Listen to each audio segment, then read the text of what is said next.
चलिए, तो आज हम आप लोगों के लिए लाए हैं पॉलिटिकल साइंस, राजनीतिक शास्त्र, वर्ग 12 इंटर आर्ट्स का ये 12th का राजनीतिक शास्त्र का ये पार्ट 1 है, पहला पार्ट, चैप्टर 1 का पहला पार्ट। प्रारंभिक क्लास है, शुरुआत हो रही क्लास की, और आपको एक एक चैप्टर का पार्ट बाय पार्ट क्लास मिलेगा और आप आसानी से इनको समझ सकते हैं। और साथ ही साथ जैसे चैप्टर समाप्त होगा उनका ऑब्जेक्टिव भी आपको यहीं पर मिलेगा, कहीं जाने की आवश्यकता नहीं है। अब देखिए, थोड़ा सा हम जान लेते हैं राजनीतिक शास्त्र के बारे में। आखिर ये राजनीतिक शास्त्र है क्या? ये राजनीतिक शास्त्र बना किन के लिए? तो इसका जो केंद्र बिल्कुल केंद्र में है वो मानव है। हम सभी जानते हैं, यह हमारे बारे में अलग अलग विद्वानों की राय है कि मानव जो है सामाजिक प्राणी।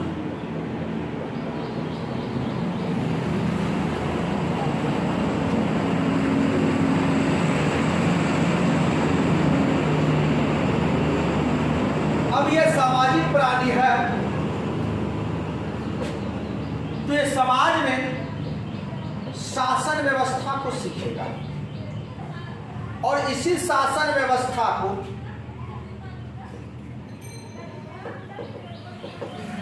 अपने गांव में लागू कर सकता है, पंचायत में कर सकता है, प्रखंड में कर सकता है, जिला में कर सकता है, राज्य में कर सकता है और देश में कर सकता है। किसका? प्रशासनिक क्षमता का। तो ये जो प्रशासनिक क्षमता होगा, ये प्रशासनिक क्षमता मुख्य रूप से कहलाएगा क्या? राजनीति। क्या कहलाएगा? राजनीति। तो मनुष्य एक सामाजिक प्राणी है और सामाजिक प्राणी होने के नाते मनुष्य को सामाजिक और राजनीतिक दोनों ज्ञान होना अति आवश्यक है। सामाजिक और राजनीतिक ज्ञान होना दोनों ही आवश्यक है, और राजनीतिक सामाजिक ज्ञान दिलाने के लिए कोई न कोई अध्ययन का माध्यम होना चाहिए। वो अध्ययन का माध्यम के रूप में एक शाखा आया जिसका नाम था राजनीतिक शास्त्र। राजनीतिक शास्त्र। तो यहां पर हम मानव अपने समाज, राज्य, देश में बेहतर शासन कैसे चल सकता है, लोगों के बीच बेहतर सामंजस्य समन्वय कैसे प्रतिस्थापित कर सकता है, इनके बारे में बेहतर ज्ञान अध्ययन करने का यह एक माध्यम है जिसको आप राजनीतिक शास्त्र और पॉलिटिकल साइंस भी कह सकते हैं। अब राजनीतिक शास्त्र के अंतर्गत वर्ग 12वीं का हम पहला चैप्टर जानेंगे। पहला चैप्टर हमारा जो होगा वो होगा राष्ट्र निर्माण की चुनौतियां। राष्ट्र निर्माण की चुनौतियां, आखिर ये चैप्टर का नाम क्यों पड़ा? राष्ट्र निर्माण आखिर होता क्या? जब राष्ट्र का निर्माण हुआ, खास करके हमारे भारत, दुनिया में लगभग सारे देश अंग्रेजों या किसी अन्य देशों का उपनिवेश था, गुलाम था, और वो देश बिखरा पड़ा हुआ था, टूटा हुआ था, कई भागों में बटा हुआ। वो एकजुट हुआ, एकजुट को कहते हैं एकीकरण। उसके बाद वहां एक संविधान बना और शासन चलाने के लिए बेहतर से बेहतर लोग वहां आए, प्रधानमंत्री के रूप में, राष्ट्रपति के रूप में, चांसलर के रूप में। लेकिन ये जो अलग अलग देश टूटा फूटा था, ये इतना आसानी से नहीं मिल गया। इसको मिलाने के लिए कुछ करना पड़ा होगा। सब आ जा रहा है।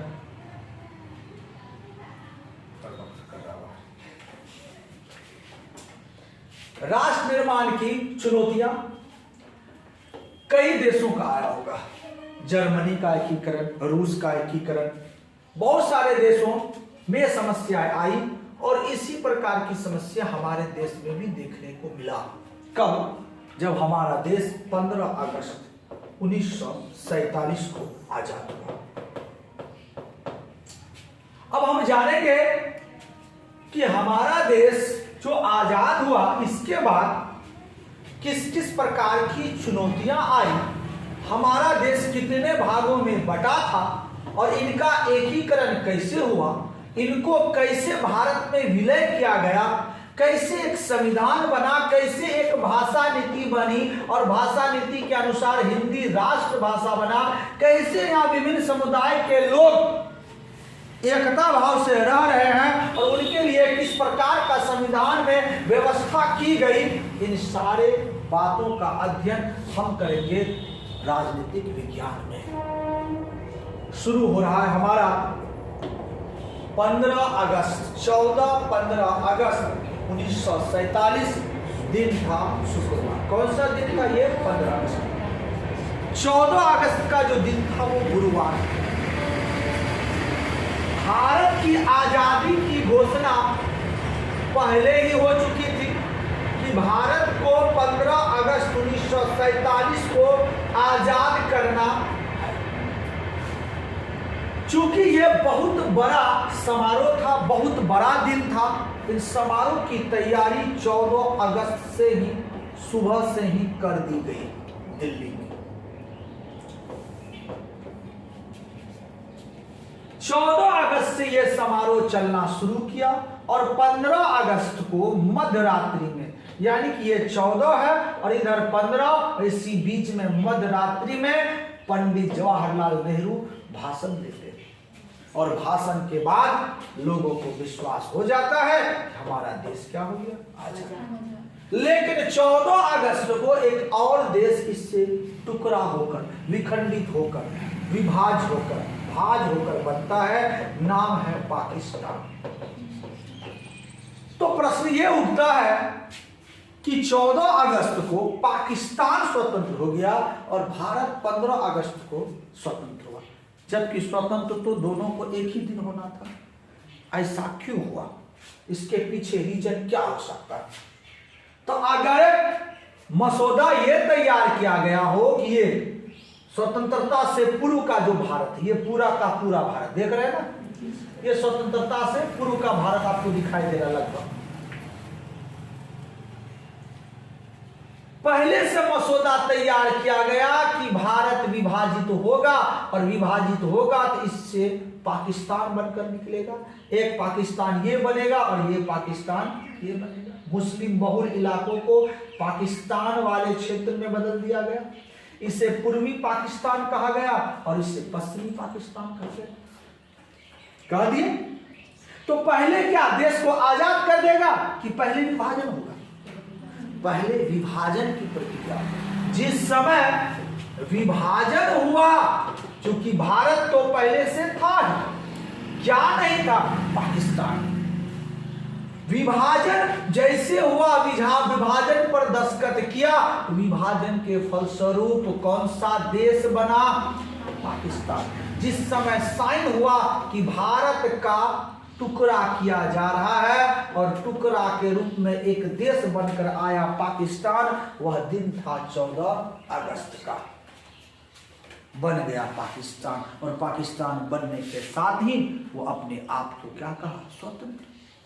क्योंकि गुलाम तो पहले से कौन था? भारत। गुलामी का टाइटल किस पर लगा हुआ था? भारत पर। पाकिस्तान पर तो लगा हुआ था नहीं, तो पाकिस्तान अलग हो गया। अब भारत जो पहले से देश था, उसका नाम भारत तो है और पहले भी था, लेकिन अभी वह क्या है? गुलाम। स्वतंत्र किसको किया जाएगा? पाकिस्तान को कि भारत को? स्वतंत्र जब भी किया जाएगा भारत को। पाकिस्तान को तो अलग कर दिया, तो स्वतंत्र जब किया गया भारत को, तो वह मध्यरात्रि था 15 अगस्त का। इसलिए हम भारतवासी 15 अगस्त 1947 को स्वतंत्रता दिवस मनाते हैं। और पाकिस्तान यदि स्वतंत्रता दिवस मनाता है तो स्वतंत्रता दिवस नहीं है, बल्कि एक देश के निर्माण की तिथि है,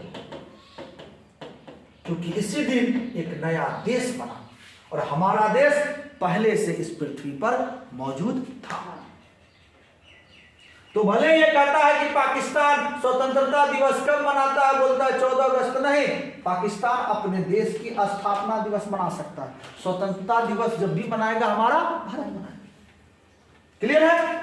अब देखिए, जब स्वतंत्र हुआ तो मध्यरात्रि 15 अगस्त को हमारे पंडित जवाहरलाल नेहरू ने एक बेहतरीन भाषण दिया।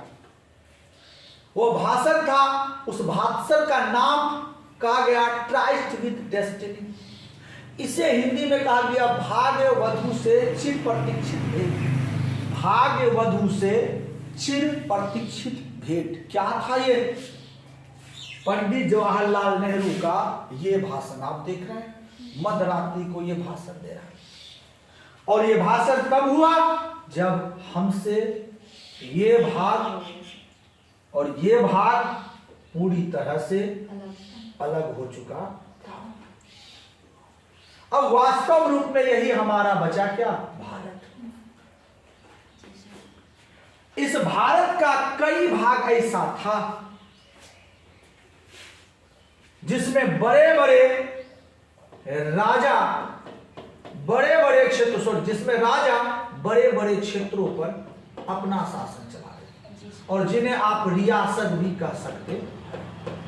ये रियासतों में बटा हुआ कितनी रियासत थे, तो उस रियासतों को हम देखेंगे। तो अब तक हमने क्या देखा कि 14 अगस्त पाकिस्तान की स्थापना तिथि थी और 15 अगस्त भारत का स्वतंत्रता दिवस था। भारत को स्वतंत्र किया गया था और स्वतंत्रता घोषणा के बाद पंडित जवाहरलाल नेहरू ने मध्यरात्रि को भाषण दिया और जिसका नाम हुआ भाग वधु से चिर प्रशिक्षित भेंट या ट्राइस्ट विद डेस्टिनी। ऑब्जेक्टिव में पूछा जाता है कि भाग वधु से चिर प्रतीक्षित भेंट क्या है? कहेगा ऑप्शन ए भाषण, बी कहेगा वधु, वधु मतलब कन्या, कह देगा लड़की, सी कह देगा महिला। तो वधु शब्द देखकर अधिगत को भाग वधु लगता है कोई बहू होगा, लेकिन वास्तव में ये है क्या? भाषण। अंग्रेजी पूछ देगा ट्राइस्ट विद डेस्टिनी क्या है, तो ये पंडित जवाहरलाल नेहरू का भाषण है जिसे पंडित जवाहरलाल नेहरू ने 15 अगस्त 1947 शुक्रवार के मध्यरात्रि को दिया। अब हम आगे बढ़ते हैं। जब हम आगे बढ़ेंगे तो हम क्या देखेंगे? एक भयानक बंटवारा। जब घोषणा हुई भारत पाकिस्तान का विभाजन का 14 अगस्त 1947 को, पहले से पता था कि विभाजन होगा, लेकिन जो घोषणा हुई 14 अगस्त 1947 को, तो उसमें पाकिस्तान जो मूल रूप से बना था वो इस मांग को लेकर बना था कि मुस्लिमों के लिए एक अलग राष्ट्र बनाया जाए, वह इस्लामिक कंट्री होगी। तो अधिकतर जो मुस्लिम भारत के थे वो कहां जाने लगे? पाकिस्तान, क्योंकि मुख्य रूप से धर्म के आधार पर देश बना था। अब पाकिस्तान के क्षेत्र में भी तो बहुत सारे हिंदू सिख भाई लोग रहते थे, क्योंकि उस समय तो पूरा भारत था, सभी लोग सभी जगह, लाहौर, इस्लामाबाद, सभी जगह हिंदू रहते थे, सभी जगह मुस्लिम रहते थे। जैसे भारत में रहता था वैसे पाकिस्तान उस समय। लेकिन जब धर्म के आधार पर एक देश बना तो इस स्थिति में भारत के लोग कहां पहुंचे? पाकिस्तान। और पाकिस्तान के जो गैर मुस्लिम लोग थे वो भारत आना शुरू किया। देख रहे हैं तस्वीर किस तरह से लोग जा रहे थे और आ रहे थे, तांता लगा हुआ था। और यहां पर इस बीच में दंगा भी पूरा भड़का हुआ था, कहीं मारपीट हो रहा था, मार काट हो रहा था, लोगों की हत्याएं की जा रही है दोनों देशों में, भारत में भी और पाकिस्तान में। ये बहुत बड़ी समस्या लोगों के पास या हमारी सरकार के पास आई। पहली चुनौती तो कहिए यही था। क्या था? कितने लोग भाग कर आए थे? 8 मिलियन लोग विस्थापित हुए थे। 1 मिलियन में 10 लाख, तो 8 गुना 10 लाख कर दीजिए, लगभग 80 लाख उस समय इतने लोग विस्थापित हुए थे एक जगह से दूसरा जगह। अगर 100 आदमी एक जगह से दूसरा जगह जाए जिसका कोई ठिकाना नहीं, इसको घर देने में, नौकरी देने में, अब घर तो दे दिए रहने के लिए, अब इसको काम भी तो देना होगा, क्योंकि इसके पास तो खेती बाड़ी है नहीं, कैसे खाएगा? भूखे मर जाएगा। काम देना होगा, उसके लिए पूंजी देनी होगी। यहाँ तो 100 आदमी की, यहाँ तो लगभग 80 लाख लोगों की समस्या। तो ऐसे लोग जो पाकिस्तान से भारत आए थे, उनको बसाने के लिए एक योजना की आवश्यकता है, एक रणनीति की आवश्यकता है।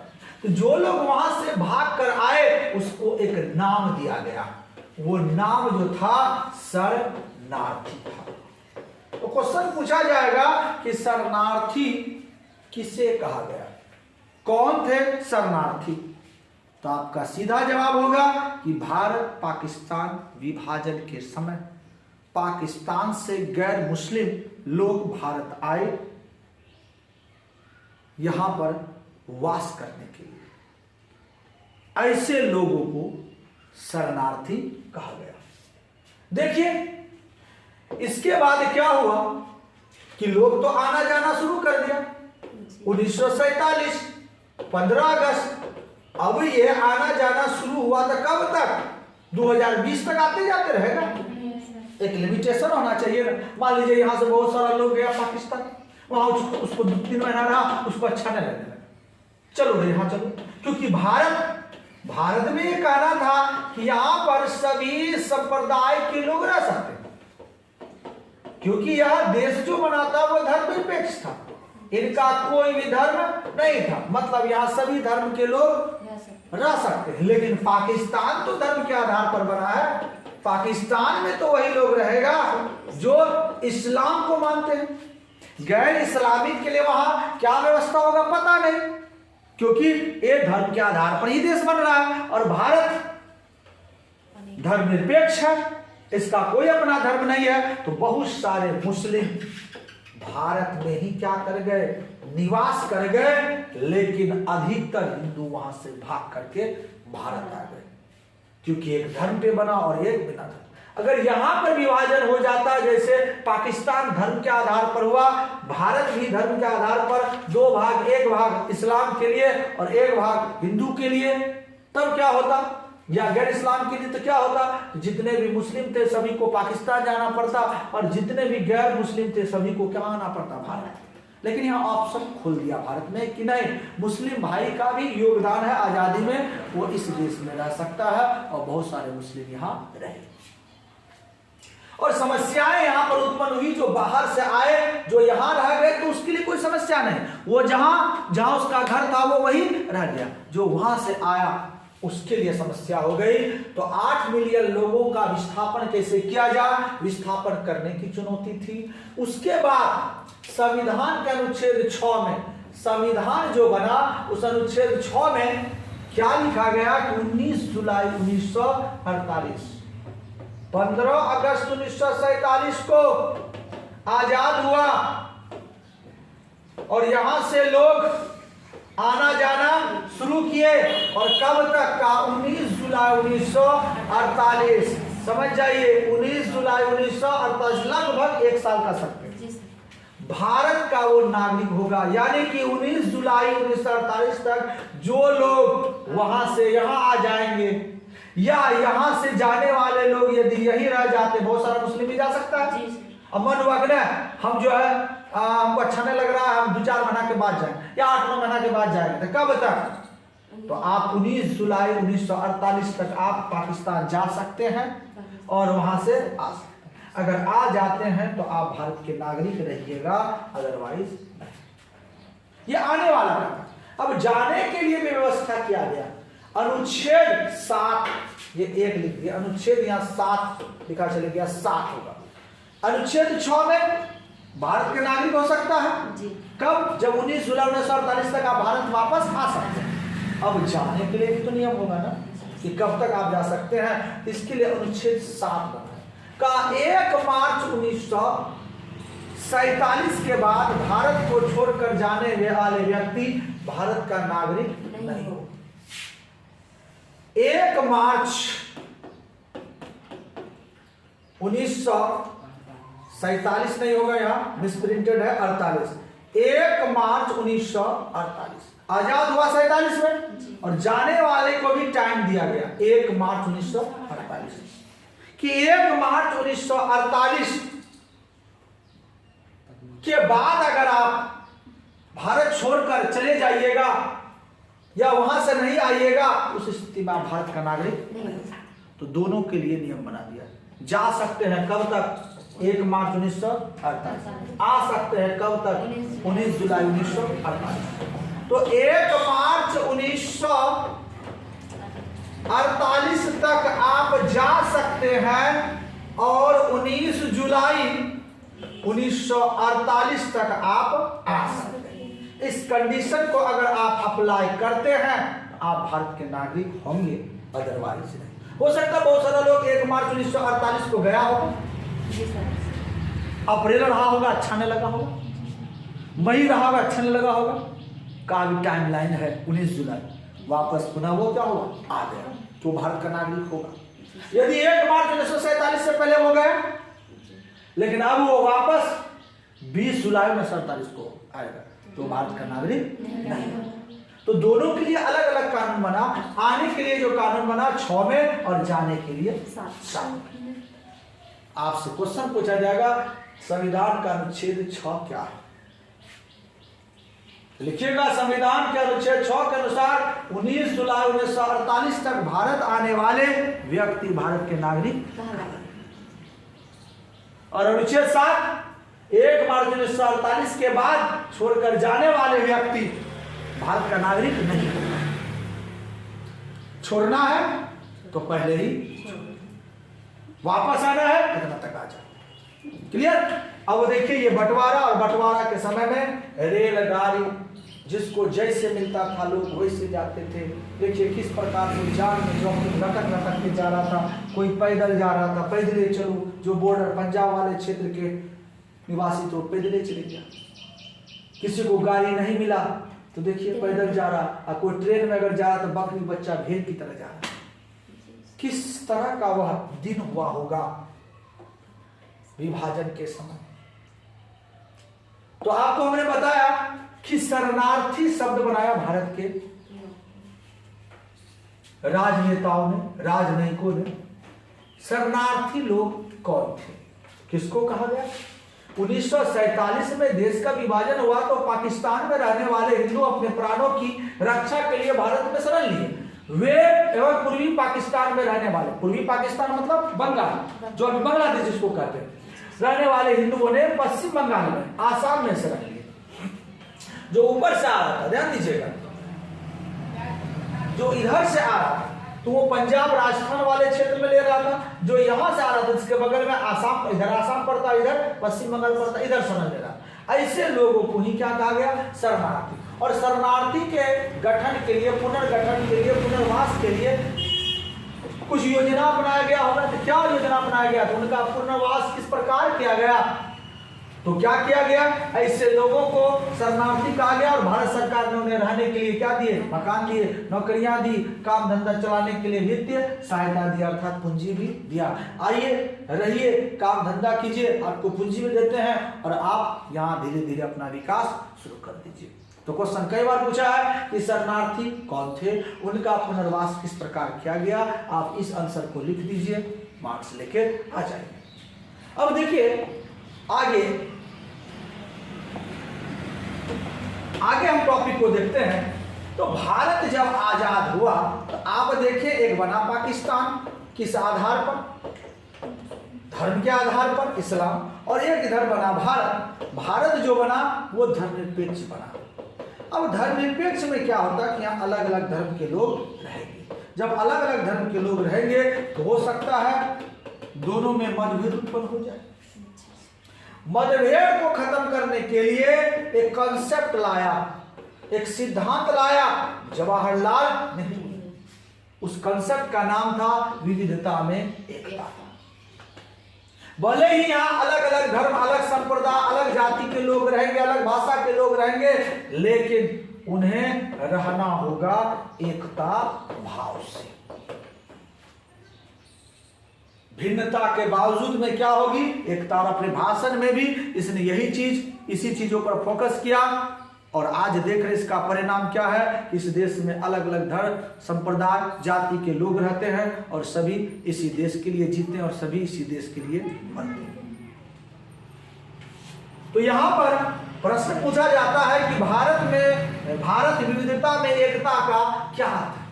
भारत में विविधता में एकता का क्या अर्थ है, या पूछ सकता है विविधता में एकता का क्या अभिप्राय है, या इस पर टिप्पणी लिखिए। आप लिख सकते हैं, भारत जैसे विशाल देश में अनेक धर्म संप्रदायों, जातियों, भाषाओं, संस्कृतियों आदि के लोग रहते हैं। वे सभी एकता के एक अदृश्य धागों, एकता के अदृश्यवा धागा जो दिखाई नहीं दे रहा है से बंधे हुए रहते हैं।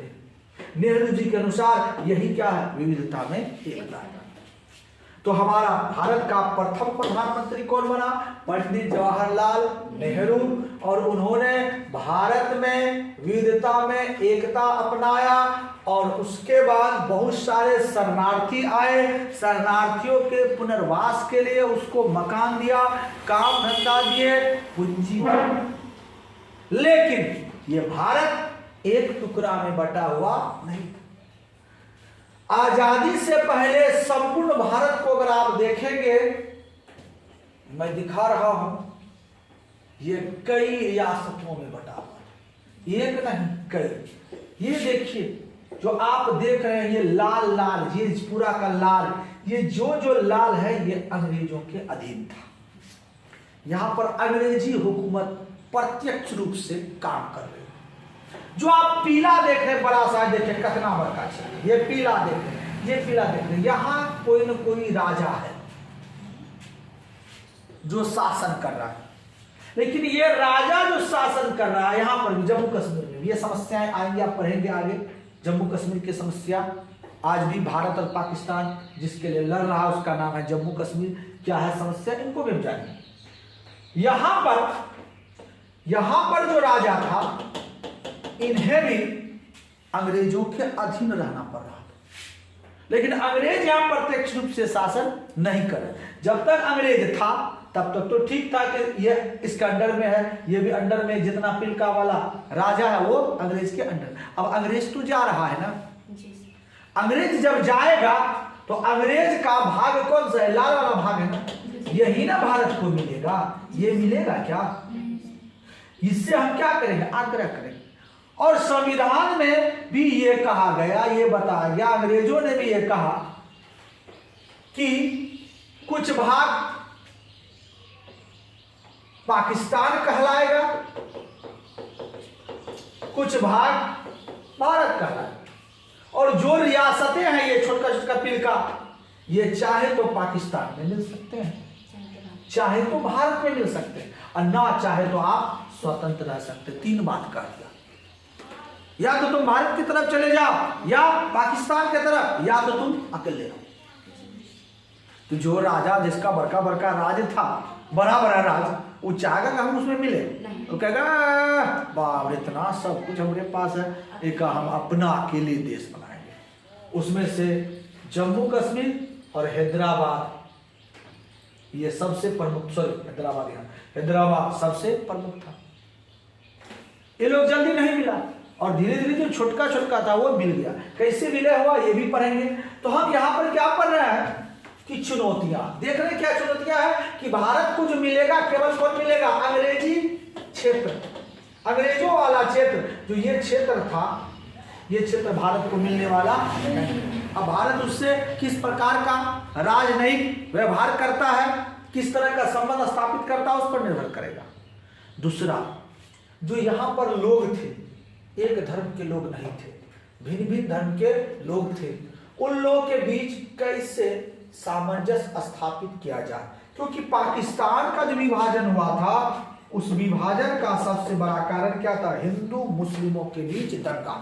इतना ज्यादा दंगा हो गया कि अंततः हमारे नेताओं को यह फैसला लेना पड़ा कि अंततः हमें पाकिस्तान को अलग ही करना होगा, नहीं तो बहुत सारे खून बहेंगे। नहीं तो कोई नहीं चाहता था, जिन्ना छोड़कर या मुस्लिम लीग छोड़कर कोई नहीं चाहता था कि भारत का विभाजन हो। लेकिन उन लोगों ने क्या किया, दंगा फैला दिया, जिसके कारण से अंततः बहता हुआ खून को देखकर कहा तोड़ना ही होगा इसको। तो स्वतंत्रता के पश्चात भारत के समक्ष राष्ट्र निर्माण से संबंधित तीन मुख्य चुनौतियां थी। पहली चुनौतियां क्या थी कि विविधताओं से परिपूर्ण देश में किस प्रकार एकता स्थापित किया जाए, क्योंकि हिंदू मुस्लिमों के बीच पहले से दंगा था, दुश्मनी थी, अन्य भी समुदाय थे, सिख थे, जैन थे, ये सारे लोग एक साथ एक बंधन में कैसे बन के रहे, ये चुनौती थी। और इस चुनौती को पर निपटारा पाना बहुत जरूरी था। अगर उसी तरह से पुनः दंगा चालू रहता तभी तो भारत का एक टुकड़ा पाकिस्तान हुआ था, हो सकता भारत का कई टुकड़ा और भी हो जाए। क्यों? क्योंकि भारत में अभी भी मुस्लिम समुदाय था। ये नहीं कहा गया कि सभी लोग चले जाए, सभी मुसलमान, भारत में मुसलमान रह गया तो हो सकता पुनः ये दंगा हो जाए। दूसरा, संविधान से मेल खाती लोकतांत्रिक प्रणाली की स्थापना किस प्रकार की जाए। संविधान जो बनाया गया, बाबा भीमराव अम्बेडकर की अध्यक्षता में जो संविधान बना, उस संविधान को तो हमने बना लिया, फलना चीज करने से ये कानून, फलना से ये सजा, वो ये 9, 17 सब चीज हमने बना लिया, लेकिन इसे लागू कैसे किया जाए? क्योंकि अभी तो हम आजाद हैं। अगर किसी व्यक्ति को एक घर है, एक फैमिली है, फैमिली में 5 लोग हैं, 5 भाई है और इसका एक पिताजी है, इस 5 भाई में 5 भाई मिलकर रह रहे हैं, अचानक एक भाई को यहां से अलग कर दीजिए, इसके पास समस्याएं आ जाएगी। वह जो पिताजी लाता था, सब्जी लाता था, चावल लाता था, आराम से खाता था, किसी तरह की समस्या नहीं थी, अब इनको जब ये जोड़ना पड़े तो समस्याएं तो आएंगी। भारत के पास अपना न सेना था, ना कोई अपना प्रशासन था, ना ही कोई शस्त्र अस्त्र उतना ज्यादा था, उतना ज्यादा पैसा कि वो खरीद सके। एकदम कहिए कि पूरा गरीब बना के छोड़ के गया। अंग्रेजों ने जितना चीज लूटना था लूट लिया, उसके बाद जो खंडहर बचा उसके बाद भारत को छोड़ दिया। अब इस समय जो राजनेता होगा, जो प्रधानमंत्री, गृह मंत्री और भी तरह के मंत्री होंगे, उनके पास जो समस्याएं होंगी, आजकल के मंत्रियों के पास वो समस्या नहीं। आज तो बाबू उनको बना के दिया गया है, उसमें वो कहता है, फलना को दोष देता है।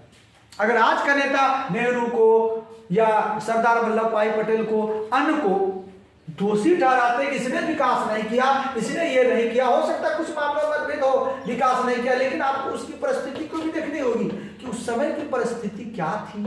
क्या आज के जैसा परिस्थिति था? क्या आज की तरह भारत के पास पैसे थे? आज की तरह शस्त्र था, सेना था? नहीं था। उस समय तो बहुत स्थिति खराब थी, और उस समय यदि उसने इस देश को बचा लिया, देश को टूटने से बचा लिया, देश आज उसी रूप में लगभग है, लोग मिलजुल कर रह रहे हैं, तो मतलब उसने जो उस समय बेहतर काम किया हो। ये थी उस समय की स्थिति। पहला आपने क्या पढ़ा कि लोग जो अलग अलग धर्म जाति के थे, उनमें के बीच में एकता, भाईचारा कैसे बना।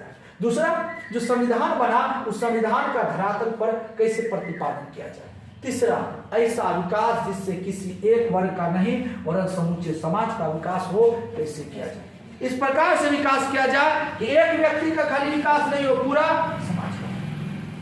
क्या आज देश में प्रधानमंत्री शौचालय का योजना लेके आता है तो क्या शौचालय किसी एक धर्म के लोग को मिलता है? नहीं। जितने भी धर्म के लोग हैं, जितने भी जाति के लोग हैं, जितने संप्रदाय है, सभी को मिलता है। इंदिरा आवास लाता है, आवास योजना लाता है, किनको मिलता है? केवल एक जाति, एक धर्म नहीं, सबों को मिलता है। धरातल तक कैसे पहुंचा जाए, इसके लिए उस समय योजनाएं बनानी पड़ी, सोचना पड़ा।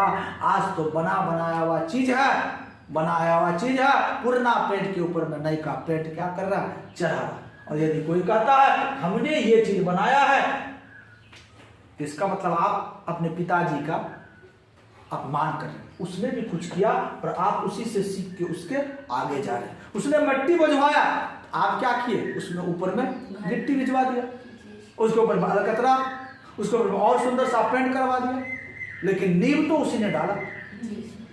तो वो गलत कैसे हो सकता है?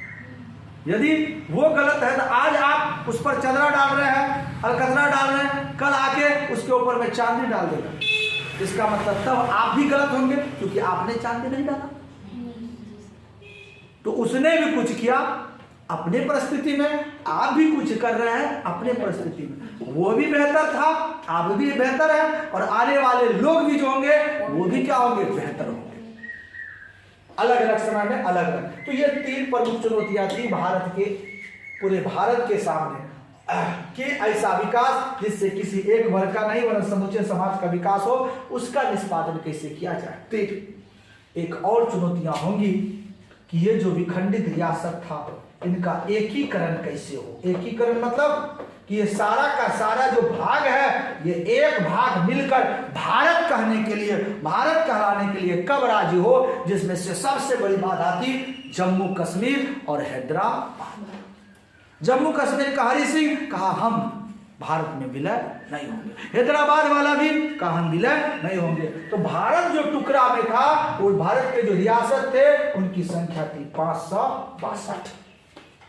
स्वतंत्रता के पूर्व भारत की जो रियासतें थी वो कितनी थी? 562 भागों में ये बटा हुआ और इन्हें एक करना भारत के लोगों के लिए, भारतीय सरकार के लिए एक चुनौती थी और एक एक करके इसको एक किया। उसमें सबसे बड़ा योगदान जाता है उस समय के गृह मंत्री, इसका गरीब घर के अंदर की समस्याओं को समाधान करने वाला मंत्री क्या होता? गृह मंत्री, और वो थे सरदार वल्लभ भाई पटेल। अब आगे देखिए थोड़ा सा और वहां तक पहुंचने से पहले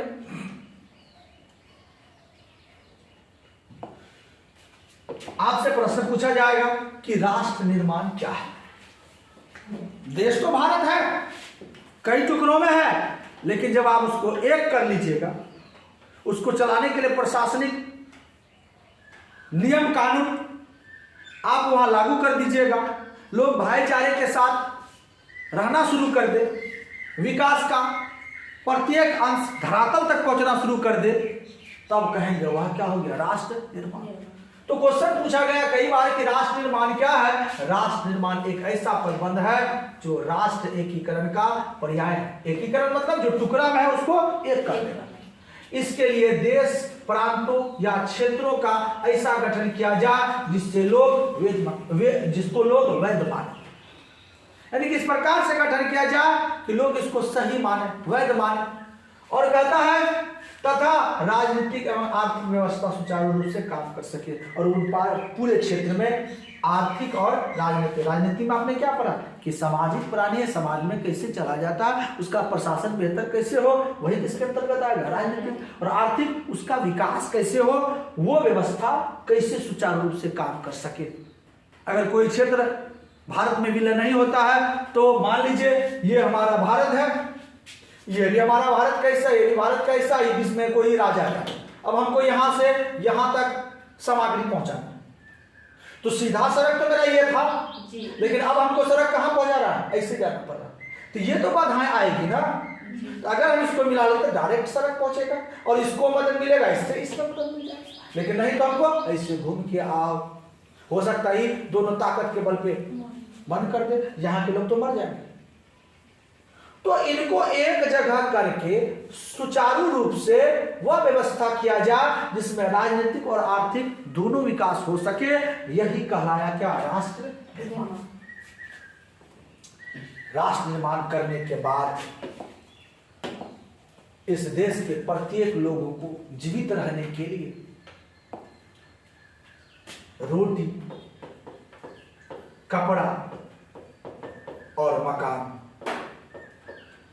इनकी आवश्यकता थी, जो देश के अधिकतर लोगों के पास नहीं थी।